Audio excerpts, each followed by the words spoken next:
the review process was, also done around 2015 of the 2 white papers to actually see as to whether the department has actually implemented what has been covered, and if there are gaps, what do we then actually suggest going forward. 2016, your asset register, which I think, it's a work in progress. You always ask about it, and I think the other colleagues of ours have actually reflected to that effect in the engagement that you had with them before. And 2017, we're talking about the property empowerment policy that we have actually done in-house. And 2024, we spoke about the phase 4. And I think, the pieces of legislation that we're going to actually give you the updates on are still not actually flagged in the process there with regard to their amendments. And therefore, when we are done, we'll actually reflect as such so that we could actually show those timelines that we have reflected there. The following slide, Nola, is talking about the imperatives. Like I said, I think it is important for us to actually flag this as well, so that could actually justify why do we actually have to amend, why do we actually to develop a particular piece of legislation, because last time we just actually gave the update, but we thought perhaps it's important as well for the committee to appreciate what informs the development of the policies, the review, and the amendment as a whole. Chair, we are reflecting here to say that we are in a democratic country, and all democratic government their focus remain the same. Their focus is to shall build an equal society. Their focus is to create and sustain conducive conditions for the economy to actually thrive. Their focus to actually build capacity, so that the state could actually be capacitated, and the entire society should actually achieve its broad objective and its broad aim, in terms of actually transformation that it's on the radar. And also, we're saying broadly, the opportunity should actually be provided by the democratic government through the development of policies. And we have anchored that through the source that we actually got from Vision 2020.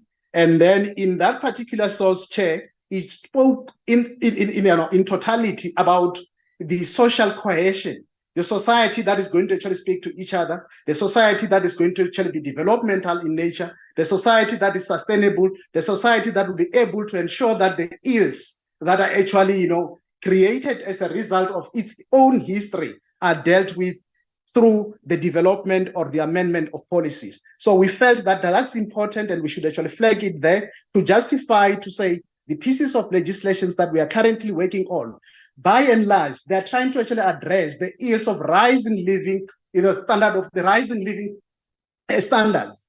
In that, in a process when the standard is actually rising, what do we then actually develop this policy to actually speak to that particular element for the sake of social cohesion? We are also trying to speak to the question of poverty reduction. And, our policies in the process, when we develop them, we should be able to speak to that particular element and say, these are the areas that we are trying to actually address. These are the areas that are going to actually contribute in terms of this poverty reduction, articulated by this particular slide that we have actually reflected here. The issue of growth as well, which I think in the 7th administration is very, very, spoken about. And I think, we are saying, yes, it's true. It's also reflected there to say policies must actually speak to that. And therefore, we think, this particular slide is actually addressing some of the things at a high level that I always spoken about in terms of the priorities of the 7th administration. The other aspect, Chair, is the question of creating jobs, the question of employment. And I think, that's another issue that the 7th administration is actually talking about. And when we develop policy, yes, it's true. That's another driver that informs us in terms of what we ought to actually consider and take into consideration in our development of those policies. Chair, whilst doing that, you'll actually need a strong leadership. And I think in the process, the strong leadership has been qualified. What do we actually mean by strong leadership?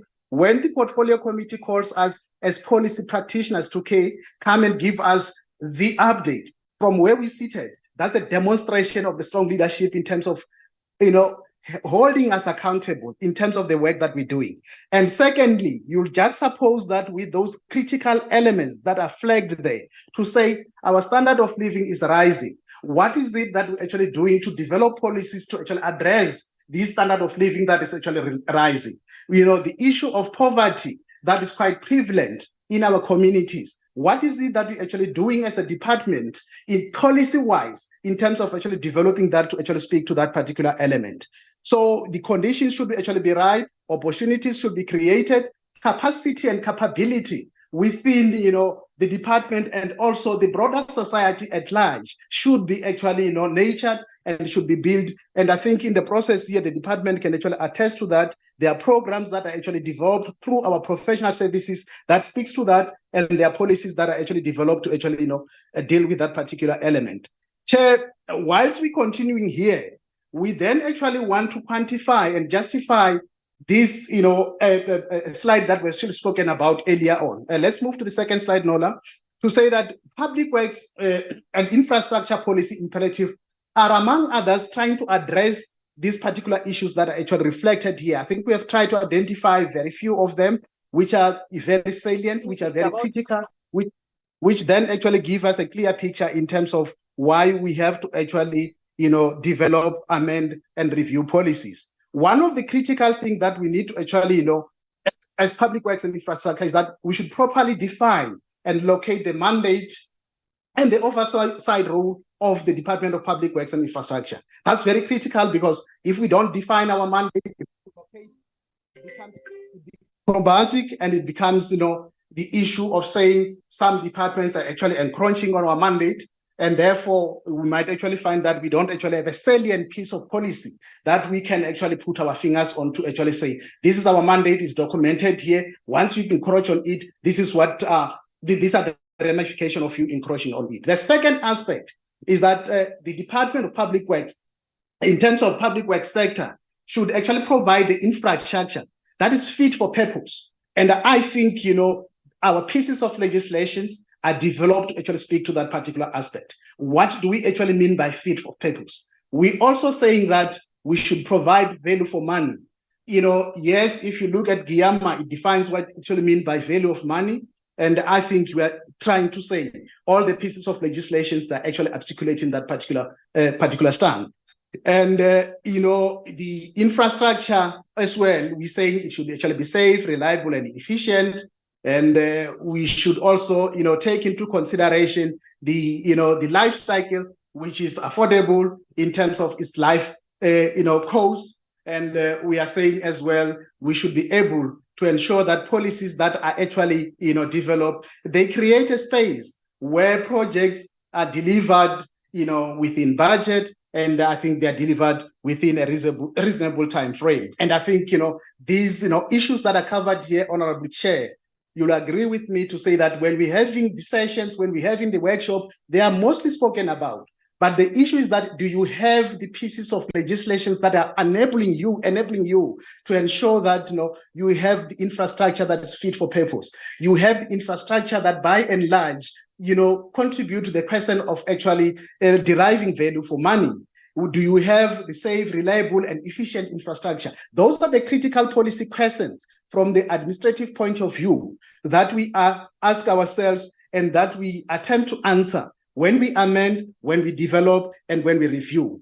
So the third aspect here that is very critical as well, that we need to consider, which is one of the policy imperatives, is that we should align the interest between those who design, construct the infrastructure, and with those who subsequently occupy, use, and manage it. And I think it is a whole question of the life cycle. But here, we are talking about the interest, or how do we then actually manage that particular interest? If the interest of the critical stakeholders that are involved is not managed. And think of late, we're talking about the social facilitation in the department. We are developing a process to that effect. From where we seated at a high level, we think we're trying to actually speak to this particular aspect, which has been there for quite some time. And therefore, the policies that we're actually working on currently, they are trying as well to actually, speak to that particular aspect so that that can actually be taken into consideration as well. We also think, one of the key imperatives as well is that the infrastructure that is provided, it should be of right quality, at the right space, the right time, and it should actually derive its mandate from the legislative precinct. And it should actually strategize the policies, and it should actually be done within acceptable norms and standards. And these norms and standards in any way should be, aligned to the question of affordability. The fifth aspect, Chair, is that we should be efficiently manage the asset life cycle of the immovable asset as the Department of Public Works and Infrastructure, because we are the custodian of that particular angle. And in doing that, we will ensure that we optimize infrastructure, with regard to the demand pattern, which then shift over time. So I think, the PMTE in the process, they are, presenting the asset optimization strategy. They have got a number of issues that they're actually talking about. And I think, in terms of the policy parameters, they are actually speaking to that. And that's the justification of why we have to actually work on amendments, review, and the development to align ourselves with the current situation. We should also enable the immovable assets to maintain a fit for purpose, so that in a way you don't actually have the immovable assets that are just actually there and they are not actually achieving their salient objective. The sixth critical aspect is to provide the expert advice to the three spheres of government. I know, when we presented, particularly the issue of the Public Works Bill, Chair, you'll recall that we have reflected to say that there are limitations in terms of the concurrent mandate, and our attempts to actually speak about the development of the Public Works Bill is to try to actually find a way within the policy prescripts to actually address the issue of the three spheres of government in line with the Constitution of the country, because the Constitution of the country is the supreme law of the country. The seventh aspect. DDG. Thank you. Yes, we wrote in the chat group there that you've got until 11:15 to make and conclude your presentation. That's fine. I'm telling you, I'll move like a jet. I'm going to finish, just 5 minutes before 11, if I'm not mistaken. Thank you very much. The seven, don't worry, I'm trying to move very fast. You could see if then, I have a latitude of the whole day, I was going to take it, but I'm trying to condense it such that we present and finalize within a short space of time given to us.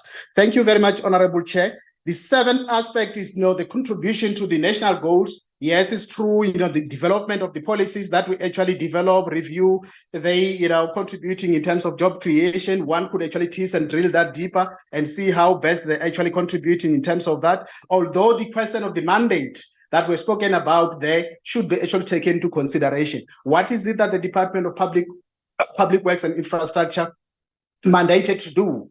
In line with the prescripts, but yes, it's true, we contribute in terms of that. We contribute in terms of skill development, poverty alleviation, and by and large, the transformation. And I think, we spoke about transformation in the built environment. The eighth aspect is to provide strategic leadership in both the construction and property industry. And I think we're doing that. Nola, let's move to the second slide. The high-level policy development, review, stroke amendment, roadmap. We thought it is important, Chairperson, to actually reflect that so that the committee could actually appreciate the process of developing policies and the roadmap that we put before we could actually put a tangible action plan. The first step, Chairperson, that we actually do is to justify the policy, development or the review or amendment. You justify that by doing the socio-economic impact assessment, and in the process you flag critical areas, your problem statement, and therefore you bring also the role players in a way so that you could actually get a clear picture in terms of how you could actually strengthen your policy position. You then actually make it a point that you institutionalize your project, Chair. It is important because if the project is not institutionalized, you'll then call us to actually come and give the updates, and you'll find that there's a disjuncture between the key role players that's supposed to actually partake in terms of ensuring that the project is finalized. We felt, it is important to actually reflect that so that that could actually be appreciated as well. And yes, it's true, the public participation process is embedded in the process of developing policies, and we flagged it there as well. And after that, we then actually formulate a draft, and that draft has actually been looked into by your lawmakers. And in this instance, before we could actually introduce it for parliamentary processes, it comes to the portfolio committee. Portfolio committee raises questions so that they can actually assist us in terms of actually strengthening the draft before we could actually introduce it for parliamentary processes. Then it comes to parliament. Parliament processes it according to its own processes as well, and then make a final determination in terms of as to whether it may or as whether the said piece of legislation should be taken further for the consideration by the president.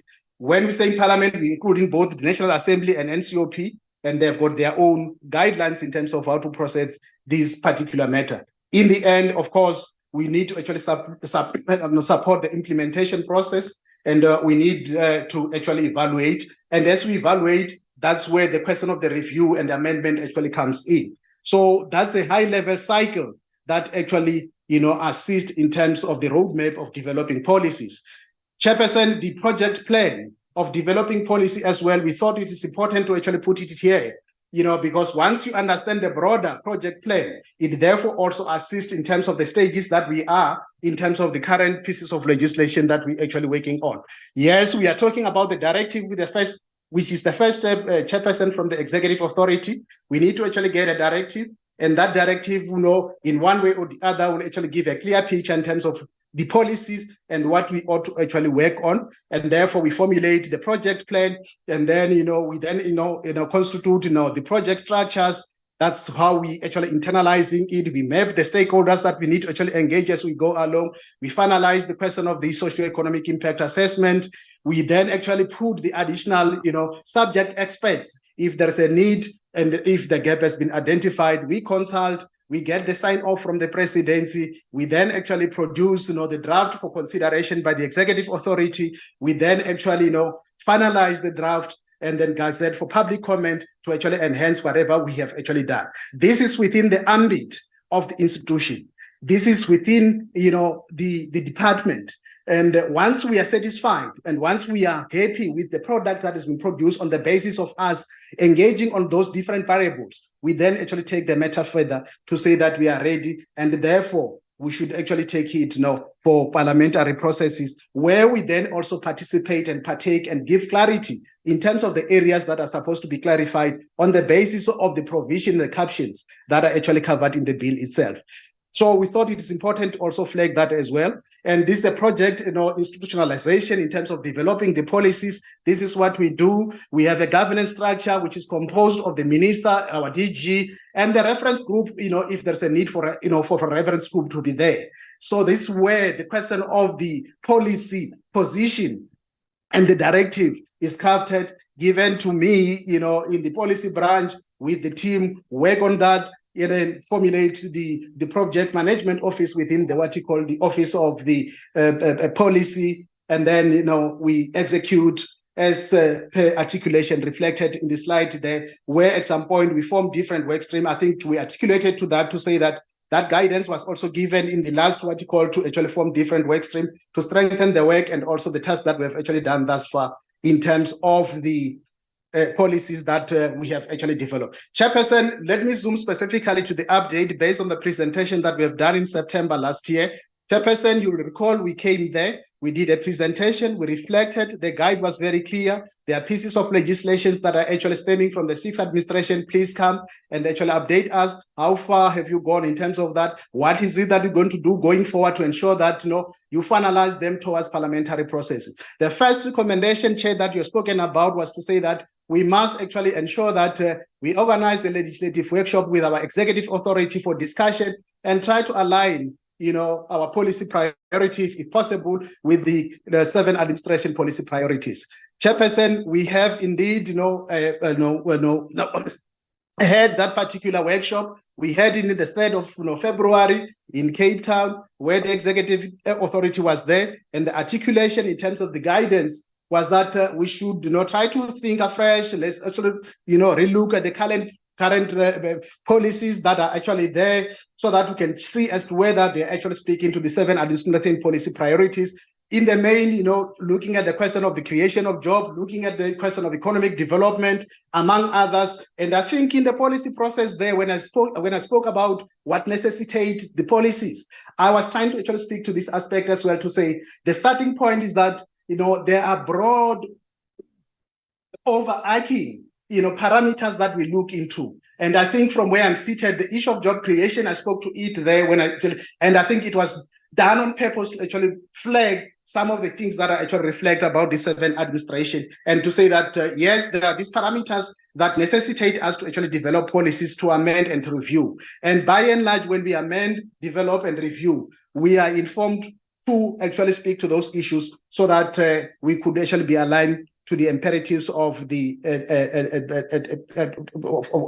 of democracy. The second aspect, I think, Chair, as recommended by the committee, was to say we must develop a clear action plan, with milestones, timelines towards, the introduction of these pieces of legislation that we are working on for parliamentary processes.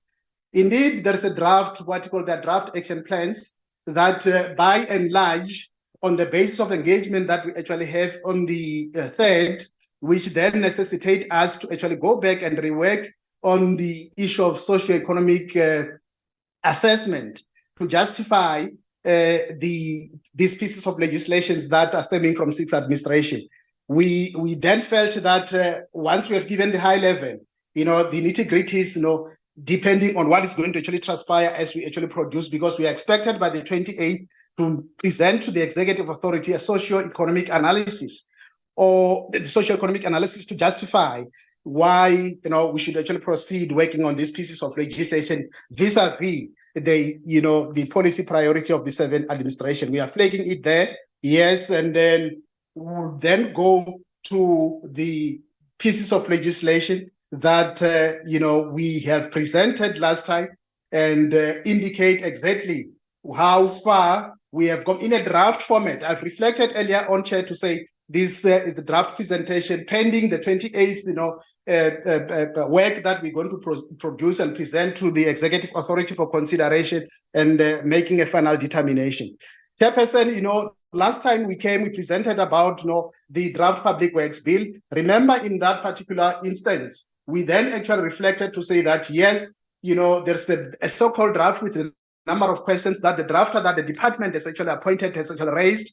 We then subsequently to that develop a draft, internal action plan that guided us to say what we then actually do for now, while we are actually waiting for a clear policy directive in terms of actually pursuing this particular unit of work.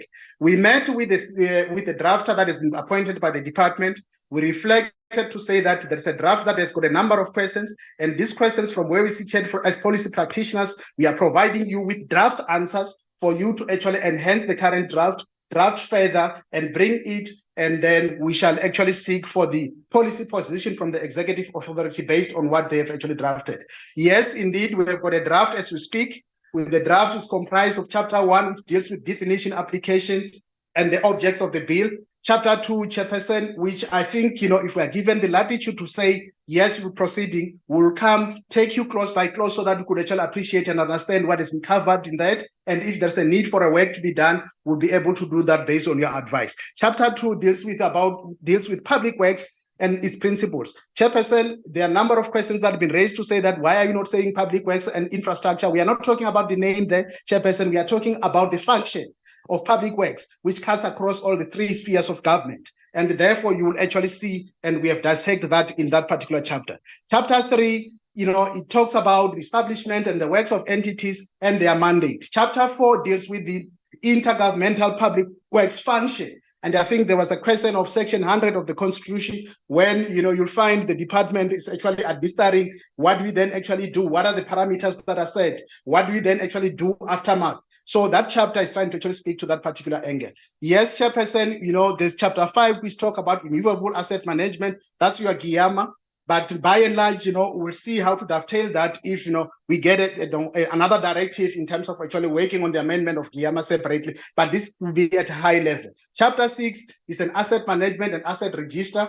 How do we then actually produce a comprehensive asset register, which is reliable? So it's something that is actually covered in Chapter 6. Chapter 7, we're dealing with issue of delegation there. Chapter 8 is the final provision on the schedules. So tentatively, in terms of the draft, that's how it's looking like. In terms of the summary of the context, Chair, around the introduction, this bill is aiming to modernize and standardize public works governance. It's also introducing the framework for asset management and valuation. It's also replacing the outdated and inefficient the outdated piece of legislation to ensure efficiency and accountability.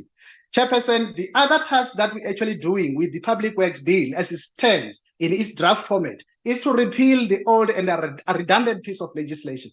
Chairperson, you'll recall in our last engagement, I have reflected to say that in our previous legislative program, we spoke about the Public Works General Law Amendment and Repeal Bill, which deals with the technical amendment of the outdated, redundant, and absolute pieces of legislation that are still appearing as we speak in our statute book. So that's a technical amendment, of trying to actually correct what has been captured in the statute book, and also trying to actually zoom to the 57 pieces of legislations that the department is actually administering, and which by and large, for example, if you want to dispose, you use your Disposal Act. If you want to actually deal with valuation, you're still using your valuation, your Land Affairs Act 101 of 1987, which by and large, Chairperson, make reference to the structures that are non-existent. In the previous administration, what we did was to actually try to remedy that situation by actually speaking to the IMC and then use IMC to replace the structures that are covered in the Act itself, which is an anomaly, but I'm saying this is an opportunity by a Public Works Bill to actually address that particular anomaly. And Chairperson, we are thinking that, in a way, the GIAMA as well can actually find expression and be modernized and make it a point that we actually align to the current dynamics of our country. The other aspect in terms of the repeal, you could see we are still referring to your Bothas-Dor Settlement Act, your Moy River Townships Act. There are many of them, and I think the South African Law Reform Commission has actually made some recommendation around that. So the Public Works Bill, if it proceeds and then we work on it, so this is one of the key elements that is going to actually deal with. If we don't proceed, by and large, we are expected as well to actually remedy what is an anomaly in terms of the pieces of legislations that we're still actually using or administering as public works and infrastructure. And I gave a typical example of Land Affairs Board.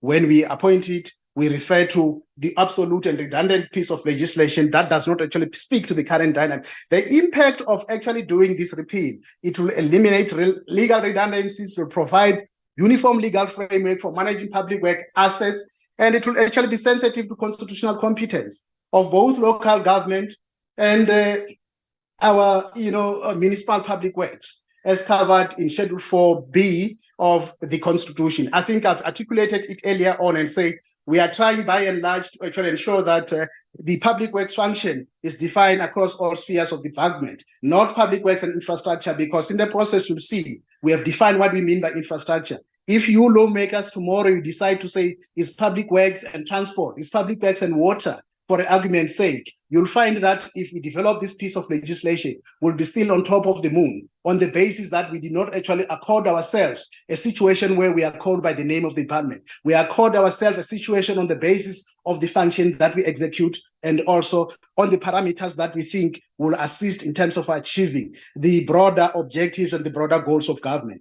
The third aspect is that this public works will actually make provisions for the asset management. And I think, Chair, we were actually grappling with the question of immovable. We know that, GIAMA is specific to say immovable. Say we said asset management, because we are saying if they are movable and immovable, what do we, are we saying public works does not actually have, immovable and movable? So we need to actually, grapple with that question. And there's a policy issue that we're actually working on. And I think we'll actually get further guidance from the executive authority as we proceed in terms of how to actually dovetail with that particular matter.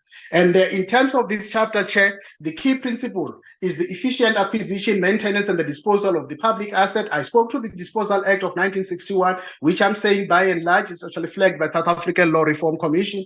And also the other principle is that we must ensure financial accountability. We must ensure value for money, as actually articulated in GIAMA itself. Perhaps we can actually articulate it further and define it differently, depending on the engagement and also what we want to achieve. And then further on, we'll actually dissect the roles and responsibilities. We'll flag, what are the responsibilities of the National Department of Public Works, the minister in particular. And I think by and large, we are reflecting, around the issue of actually providing regulations to actually deal with asset acquisition, management, transfer, surrender, disposal, and other related matters as well. We also talking about the issue, I think I've spoken to it again, the concurrent mandate as flagged in the Constitution, but here we're talking about the public work function that cut across 3 spheres of government. We are going to also deal with the question of custodianship and how do we then actually, oversee the life cycle issue of the assets. Then, we flag the expected outcomes there.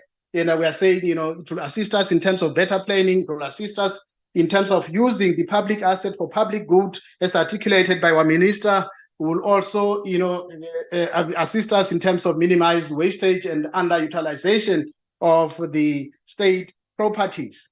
And Chairperson, I think I spoke about the issue of the Land Affairs Board. I think, there's a conundrum as we speak. You have got your Land Affairs, the Department of Land Affairs, you have got the Department of Public Works and Infrastructure, although they've got their, the Office of Valuer General on that side. In our context, we've got a Land Affairs Board.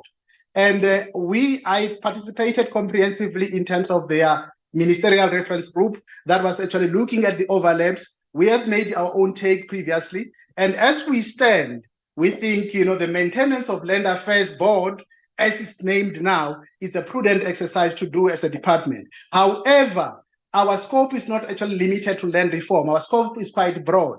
That's why we felt that we need to actually maintain our Land Affairs Board. And in this context, we're suggesting to say that it will be called the Public Works Valuation Board.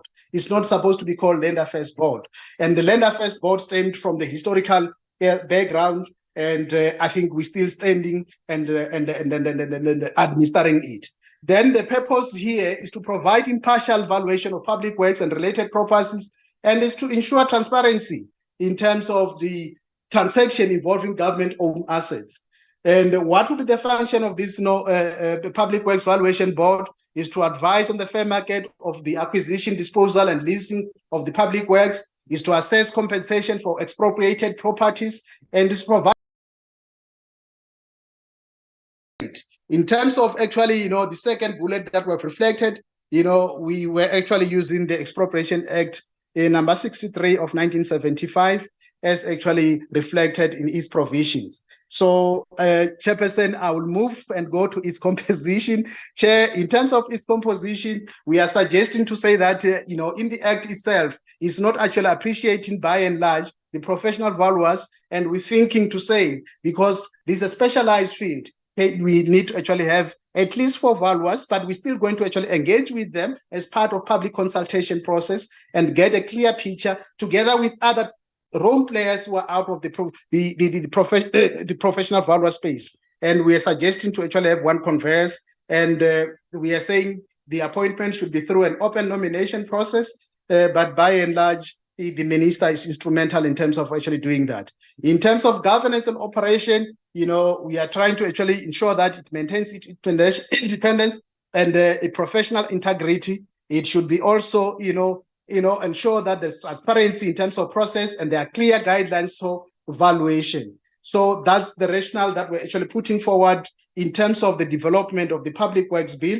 And that's the draft, in the nutshell. I didn't go to the specifics. I've just reflected the chapter and I've reflected the key areas and which are silent, covered by the draft that has been done with the drafter recently after we have met with you on the 4th of September last year. Let me move, Chairperson, with you and just to CIDB amendment bill. This is a draft progress report as well. I think we have contextualized why we say it's a draft. We say it's a draft because we still have the work that we have to produce and actually submit by the 28th, I think this Friday, for consideration by the executive authority, and therefore will be given a clear picture in terms of how far we should proceed with the matter. Chairperson, last time we have reported to say that we have actually done consultation in the 2 provinces to actually solicit the views. As we have reflected to say consultation is embedded within the policy development process. You don't just sit in your office, you draft and leave it at there and submit. You sit in your office, you draft, you make provisions, you test them with the stakeholders that are going to be affected by the implementation of that. Chairperson, I'll report to you to say that we are about to conclude the analysis of all the inputs that we've got from all our 9 provinces. We have also extended our consultation to the universities of South Africa, led by their national office. We have also extended, to some interested, pressure groups or interested groups within our country, where they were indicating to say that they're interested, they want to actually make their inputs. And we reflected to say, you should also appreciate the process, because you don't expect us to come and engage with you and give a final determination in terms of the suggestion that they're making. Subsequent to the finalization, Chairperson, we are going to actually take it to the Office of the Chief State Law Advisor for certification. Chairperson, I would actually put this up front. I've been acting for about 7 months now. This unit of work was not actually falling within my ambit. Procedurally and process-wise, this matter should actually serve within NEDLEC. I flagged it here to say that the committee should actually appreciate the NEDLEC engagement was not actually done in one way or the other. We might be, if Chairperson, I'm still running with this project, I would insist in terms of the process, and I would want indulgence and the guidance from the committee to say, are we taking it to NEDLEC or we don't actually take it to NEDLEC? But I think, when it gets to cabinet, they will actually ask the NEDLEC report, which NEDLEC produces and send it to the Speaker of National Assembly, which subsequently Speaker sends that particular report to the executive authority of the department. So that's a gap that I've actually identified as I'm actually processing all the documentation, and therefore I would also seek the indulgence of the committee in terms of the advice before we could actually, take it, to cabinet for consideration if we're proceeding with this particular unit of work. And subsequently after that, the work will be actually tagged, and given how it has been tagged, it will give us guidance in terms of how Parliament is going to process it. And by and large, we are instrumental in terms of actually supporting the parliamentary processes. In public engagement, at some point, we are expected to actually give some justification of the statement that are actually covered in the draft bill. And we have been doing that, Chairperson, and we have been supporting, unless if there are going to be changes in the Southern administration, that will live with it and will get guidance from the committee. Chairperson, the draft update on the Infrastructure Development Amendment Bill, Chairperson, we came last time, we reflected, and I think, the issue of where they are around the engagement between our minister and National Treasury, which will then actually pave the way for the matter to be actually taken forward. And the proposal that the Infrastructure Amendment Bill is putting forward. But by and large, what I want to emphasize is that we have called ISA for our legislative workshop that we have, that we had on the 3rd of February, where they've presented the status where they are. And then in the process, they were also given guidance to actually go for the socioeconomic analysis, which by and large has to be submitted to demonstrate how they are actually speaking to the imperative of the current 7 administration in terms of policies that have to be developed going forward. Yes, of course, the other aspect that were presented, Chairperson, is the CB Act review. Yes, rational, like what we have done in the previous article, we have provided as well in the workshop, because we have called them. They provided the rationale, they've provided what ought to be done, they provided the outstanding issues that in one way or the other, the department should actually assist them with, so that the work can actually start earnestly. And yes, from their side as well, they are expected not later than the 28 to produce the socioeconomic analysis, so that the determination can actually be made thereof. Chairperson, by and large, those are the updates that we want to actually give. And I think in the previous engagement, given how we're going to proceed going forward, I would want a situation if, for example, we're proceeding with these pieces of legislation stemming from 6 administration, maybe coupled with others that are going to be introduced, would want a situation where we're given the platform to come and zoom to each of them, specifically taking you clause by clause and their implication. Because at some point, you might actually find that the questions that have been raised, they are addressed by the provisions that are actually covered by this primary piece of legislation. I'm saying it's primary on the basis that they provide an overarching, they provide an overview, they actually present an enabling environment for us as a department to function optimally, to function efficiently And if it's true that somebody else has taken our mandate, which from the policy perspective, it then actually raises a question mark. How is somebody else taking our mandate when we are there as a department? What are the pieces of legislation that were put in place to avoid a situation where somebody else can just actually wake up tomorrow and take our piece of, under our mandate? If we have those pieces of legislation, what are we doing to ensure that they are tight enough in such a way that they avoid people or other sister department to actually take our mandate? Chairperson, having said that, we are actually presenting this update based on the brief that we got, and we shall be gladly guided by you as you did last time, and we see how best we can actually proceed with this matter going forward. I would love a situation where perhaps the committee was going to engage and raise questions so that we could actually start work with earnest like what we have done in the previous engagement. But it's your meeting, Chairperson. We are here to present. We have given the update in relation to the brief that we got. Having said that, Chair, I will rest my case here. I think I've just exceeded by less than 15 minutes, but I needed another 2-3 hours to actually reflect some of the issues that are actually covered. No, you don't have one more second. Thank you, Chairperson. Thank you, Chairperson. I'll end my story here. No, thanks, DDG, for that presentation. Let me check with the DG if there's anything that has been left out from that presentation. DG, you have 2 minutes if you want to make any addition. No, I'm covered, Chairperson. Thank you very much. We'll await the members if they want to make an input and the DM. Okay. And then the DM, is there anything, DM, that you would want to emphasize or submit before we open for discussion from the members' side?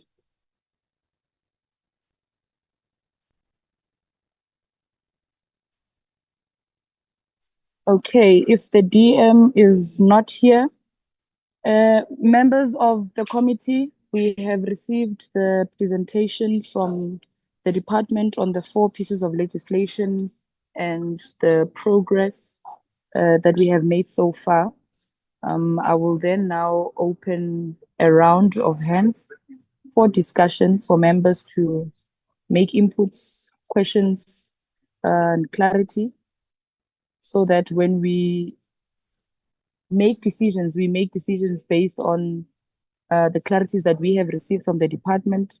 And I do agree that, in fact, the committee would have appreciated more time to go through these bills and their implications thereof on the current statuses that we have in the country. But members were given documents. You've gone through these documents, and therefore I will open a round of hands for members to make their inputs. I will check if there are no hands. Honorable Reddy, are you there? Yes, I am. Yes, I am. I'm taking a round of hands. Oh, yes. Thank you. My hand up? It's up, yes. Okay, you'll be the first one. Is there any other hand, members?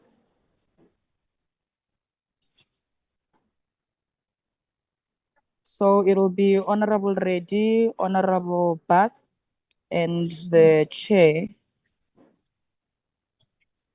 And the chair will be the third one, in that order. Honorable Chairperson. Before you start, Honorable Reddy, let's just have time. Let's be very cautious of time. If we make our inputs, let it not please exceed 3 minutes. Yes. Thanks. 3 minutes is fine. Thank you very much. Honorable Acting Chairperson, colleagues, members of the DG and DDGs, our Deputy Minister, and my fellow colleagues. We are here today to discuss this legislative program that should have been completed months ago. We heard right at the beginning that this presentation was done in September last year. And my question would be, what difference is there in the presentation that we heard today to the presentation we heard last year? What we have today is still, we're hearing excuses. We're hearing that the Department of Public Works and Infrastructure is drowning in bureaucracy while our country's infrastructure is collapsing. 5 months after presenting these bills, what progress do we have? The Public Works Bill, still in draft form. a CIDB amendment bill stalled by endless consultations and an Infrastructure Development Act amendment that has no real plan to fix our broken municipalities. This is not governance. It's a deliberate stalling. The same government that claims to care about economic development has failed to prioritize Black-owned businesses in infrastructure projects. It's a shame what is going on. We're delaying this transformation agenda, and I think it is deliberate. And I don't blame the officials. I think it is a GNU-led initiative. It can only be that. What we see is tender corruption, backdoor deals that continue while our people remain locked out of the economy. Where is the empowerment agenda? Where is the commitment to fixing collapsing infrastructure in our poorest communities? Instead of accountability, this government gives us policy jargon. That's all we hear, and legislative delays. It's not enough to talk about transformation. We demand action now.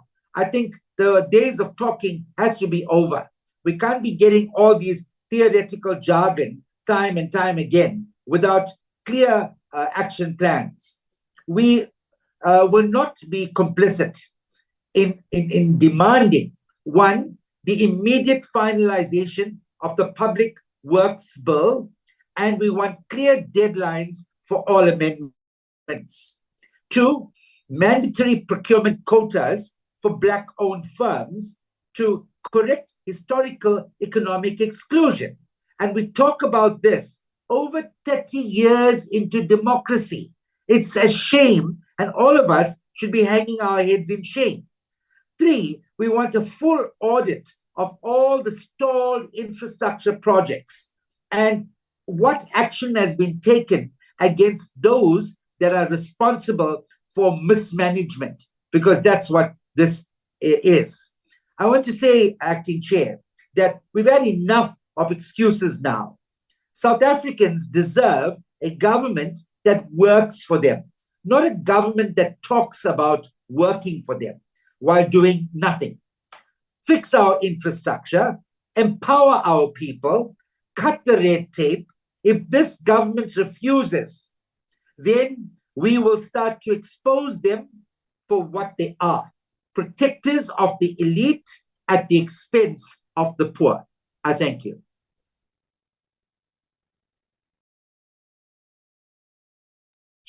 Thank you, Chairperson, and thank you to the department for the presentation provided. I think I also share quite a lot of the same frustrations as the previous member raised. It wasn't so long ago that we heard from the department. I think it was the 4th of September, and I also asked the same question: how much progress has been made since then? But I guess the comment or the recommendation that I would make here is, what does the department need from us as the portfolio committee to help us support the forward movement of these acts, or these pieces of legislation rather? They are vitally important. We are working off very old historical green and white papers and policy frameworks. And I think we're very keen to get things to move. So however we can assist, please, can we be told how, so that we can actually give attention to these matters and get them moving forward as a committee, so that we can see them implemented and see some change taking place within the department. Thank you. Thank you, Honorable Beth. The Honorable Chair of the Portfolio Committee. Thank you, Acting Chair. I want to advise members, one, the presenter, when he was presenting, he told you that we've got a process of legislation. They've presented those pieces of legislation. Then secondly, it's the step of clause by clause or presenting whatever legislation that we are saying, let's take it forward. But what we need to do is to come up with a date where we are saying they need to come and present clause by clause. That's the assistant that we must give it to the department so that they must proceed with the piece of legislation. So it's very simple. Because of today, almost all of you are traveling and we've got different commitment. The only thing that we can do is to request members to give or prioritize through NOLA the next date of dealing with the next step from their cycle of presenting a legislation. That is my advice to the committee. Then you can proceed and take over, Acting Chair. No, thank you very much, Chair. I think the purpose of in the opening of the meeting, when we said that we will then have to dedicate a special day to complete and deliberate further on the presentation that we'll receive today, was for that purpose, that the presentation did not go much deep into which clauses are those and all of that. And even though it was, some of these submissions were done last year, we are in a process of finalizing this process, and it will then mean that it must be done thoroughly. Members need to know what they are approving and what they are not approving. And that is why we said we needed more time for us to make more deliberations. So your advice is taken, Chair, that we give it another day where we're going to deliberate further. I just want to raise the fact that even though the department would need certain things or would need the committee to assist them in finalizing this process, we would like to have in a presentation a time frame to see whether the department says, if the committee does not do this at this particular time, then it would then be impossible for us to complete and finalize certain processes. And that's what we want to see. We want to see where the department is, and if the committee does not do certain things. For instance, the DDG also mentioned that I think one of the bills must be taken to NETLEC. If that is not done, and by when would it then hinder in terms of the progress of the department in finalizing these processes? That's what we also want to know.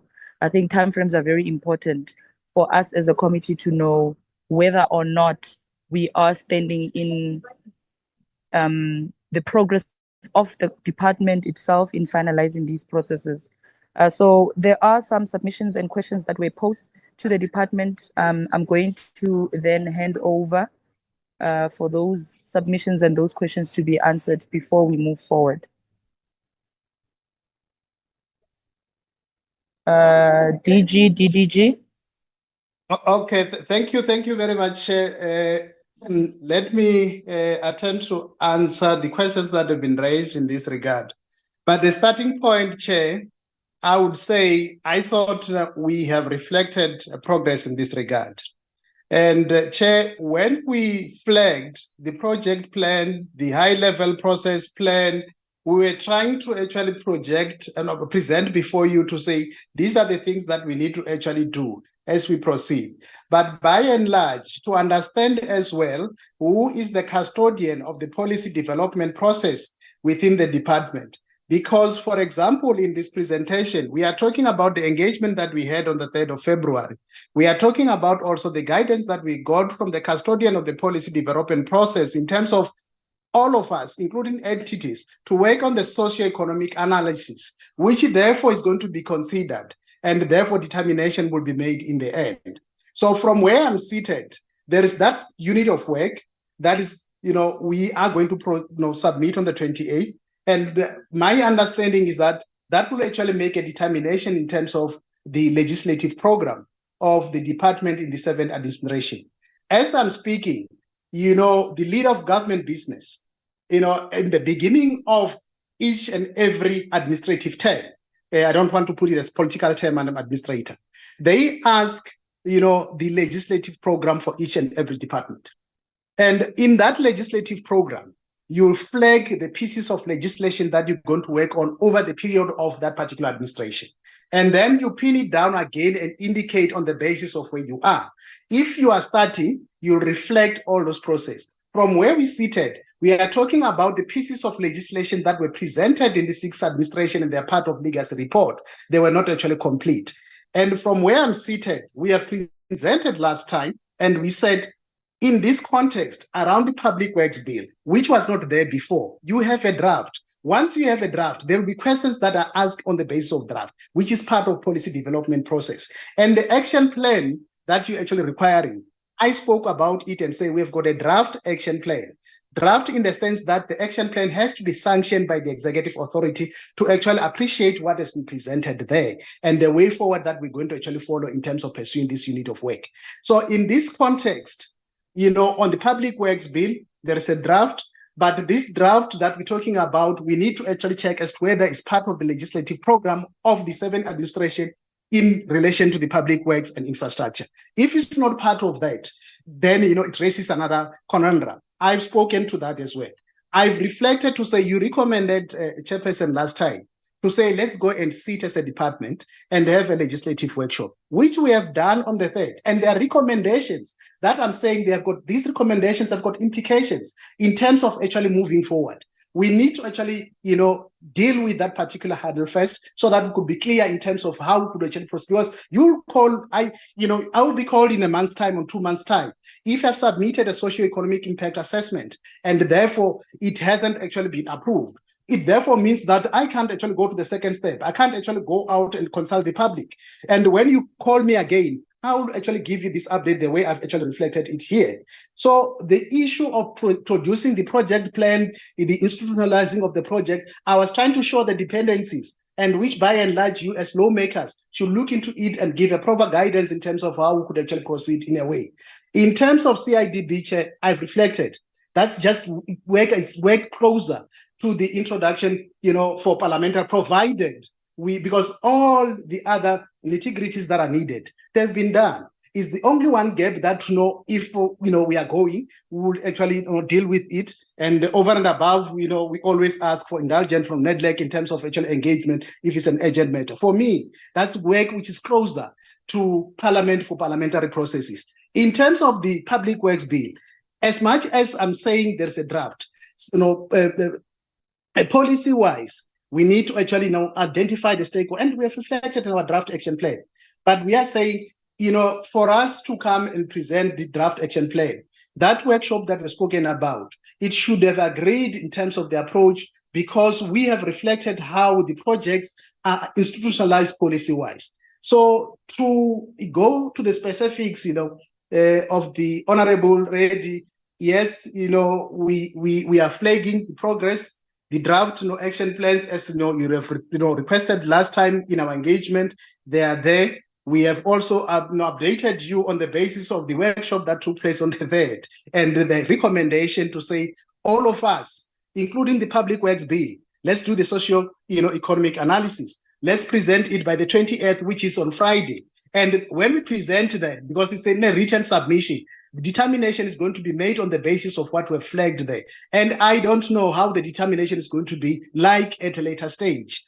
And if perhaps, it's coming differently, we might actually, have to actually rethink the programs that we have to actually work on because we are guided in a way by the executive authority in terms of the policy development process. So that's the message that we're trying to actually put. And that's the message that we're trying to say if yes, indeed, we are proceeding the action plan, and I've alluded to it. The draft action plan is there, but it has to be sanctioned. But there's this process that we're working on now, which is due on the 28th. And after the 28th, we'll have a clear picture in terms of what is it that we could actually, perhaps, maybe after the 28th, you can, as a committee from where I'm seated, write to us and ask for progress through our executive authority. Maybe we might actually give that in a way. But I'm seeing this conundrum in the process here because, by and large, if you check, the process flow is reflecting to say whatever we do, particularly in terms of the policy pronouncement, we should actually get guidance from the executive authority. So I cannot come here and make a policy pronouncement on a particular aspect. I would make a proposal which I have to consult,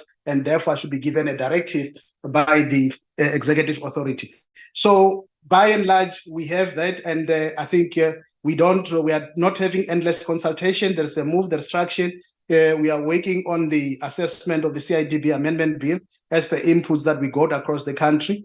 which last time we spoke about 2 and we are left with 7. We are done with that. We are analyzing. I think we are in 220. We got about 579 inputs. We are analyzing every input that has been submitted to us, because we don't want to come here and present and be told to say, you haven't addressed Mr. Whosoever, this is what you have said. That's basically, we can provide with you even tomorrow the progress report in terms of that. But the danger of us doing that is that we need to take that draft to the executive authority for consideration in terms of the responses that were provided, so that they could be sanctioned and therefore they become a public document. So we moving, and I think with your assistant, Honorable Chairperson, and the members of the committee, we are going to proceed, and we're going to actually make it a point that they come, all these pieces of legislation, they come to you for parliamentary process. But by and large, we're saying we're dependent on you, because you give us guidance in terms of what we ought to do. We'll come here and justify why we're doing a particular piece of work. But if by and large you are not actually, guiding us and supporting us in terms of what we ought to do, we are bound to sound like a broken record, because we'll come and actually give one and the same thing every now and then. So I think that's how far I could actually go. Although, you needed me to be explicit in terms of the action plan. I'm telling you, the draft is there. And if it's sanctioned, you can actually get it within a second or so. And the clause by clause, yes, I think we are going to be afforded that opportunity to actually take you through clause by clause. But remember the clauses that we're talking about here, from where we seated as well, because they should actually be the clauses that the department has agreed on. When we come there, we can't actually be called by you, and I come and present a clause, and somebody else says, I don't agree with this clause, because for me, you see, we still have to agree in terms of the clauses that are there, and then we come to you as a department, singing from the same page, singing from the one voice, and presented those clauses for you to actually give us guidance further. But if then there's still a disagreement in terms of the clauses that are covered by this draft bill, obviously to call us to say we must come and present, it will be again another challenge, and which I think by and large the committee should look into and see how best we can actually handle that matter. Having said that, colleagues, I think I've attempted, and honorable members have attempted to actually answer the questions that have been put before us, and we shall actually take you from the guidance that we're going to give going forward. Thank you very much. Thanks, DDG. Colleagues, I think we agreed that we are going to have a separate day where we are going to deliberate further. And I think it gives us an opportunity to then, in that meeting, receive that draft and work on something that is valid, that has have been passed on, and be presented to the committee, so that the committee can then further make deliberations on that. So I'm going to close this item. And I'd then get advice from NOLA after this meeting on when we can have a meeting where we're going to then conclude the deliberations on the presentations that we got now. If the members are fine with that, we initially had agreed that we will then take it to the next meeting, but we couldn't close the meeting before members of the portfolio committee could make their own inputs after receiving the presentation. So thank you so much from the department led by the DM. Thank you so much for the delegation being present and for the presentation that we got, even though we are going to then need further meetings to conclude it. Let us then deal with the adoption of the minutes. Members of the committee, you were finished with minutes of the previous meeting. We will not go through the minutes word for word. We will then ask members of the committee if there are any additions, if there are any omissions that you have received, and if it's spelling errors and all of that, if we can just submit those to NOLA so that we make those grammatical additions. Are there any additions or any omissions that you have found on the minutes that has been distributed to you, members?